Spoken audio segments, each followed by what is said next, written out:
এই গুজরাটিটা করা দেখাবো। আঁকাটা আগের ভিডিওতে আপলোড করা আছে। প্রথমে একে নিয়ে গোলাপি সুতা দিয়ে করছি।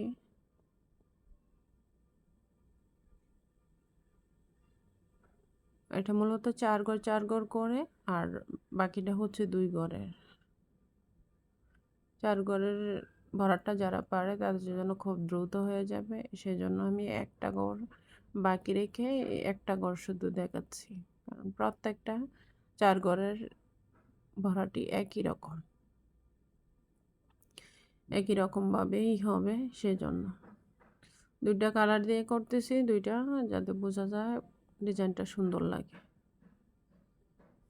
এখন হচ্ছে ভরাটের কাজটা, যেখান থেকে উঠালাম উঠিয়ে ঘুরিয়ে ঘুরিয়ে পুরাটা করে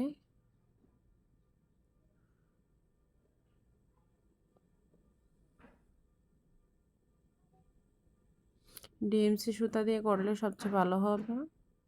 বুঝে সুতাটা নিতে হবে আর কি, কতটুকু আপনার ঘর আঁকা বড় হলে মোটা সুতা নিতে হবে, আর যদি ঘর আঁকা ছোট হয় তাহলে কম চিকন সুতা নিলে হবে। আপনার ঘর আঁকার ওপর নির্ভর করবে যে কতটুকু লাগবে। আর আঁকার সময় অবশ্যই গ্রাফ পেপার ইউজ করতে হবে ঘরগুলো করার সময়। যদি পরে হাতের আন্দাজ হয়ে যায়, পরে আর লাগে না গ্রাফ পেপার। এই যে এখানে যেখান থেকে শুরু করেছিলাম এখানে এসে শেষ। এখন মাঝখানেরটা হচ্ছে 1 গড় যে বড়াটা আছে, ওই 1 গড়ের বড়াটা।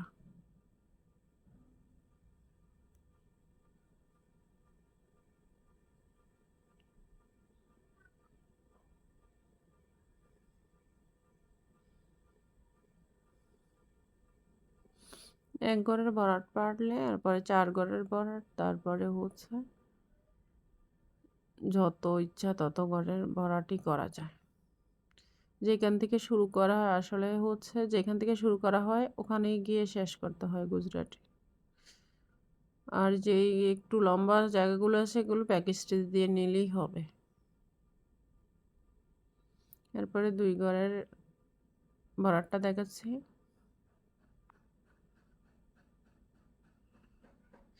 কোনটা উপর দিয়ে কোনটা নিচে দিয়ে, এটা একটা যদি উপর দিয়ে যায় এর পরেরটা নিচে দিয়ে হবে, এরকম খেয়াল রাখলেই হবে। নয়তো ভরাট করতে গেলে ঝামেলা হয়, ভরাট হয়ই না। ঝামেলা হয় কি, ভরাট হবেই না, গুজরাটিও হবেই না। এই জন্য উপর নিচটা ঠিক রাখতে হয়, যাতে আমাদের সুতার যে কাপড়ের যেই বানগুলো আছে, যেরকম বানের মতো এই গুজরাটির ভিতরটাও ভরাটটা ঠিক এভাবে বানের মতোই হয়, তাহলে সুন্দর করে থাকবে। যদি উপর নিচ না হয় তাহলে তো বানের মতো ক্রিয়েট হবে না। যেখান থেকে শুরু করেছিলাম ঠিক আবার সেইখানে এনেই শেষ। এরপরে ব্যাক স্টিচ দিয়ে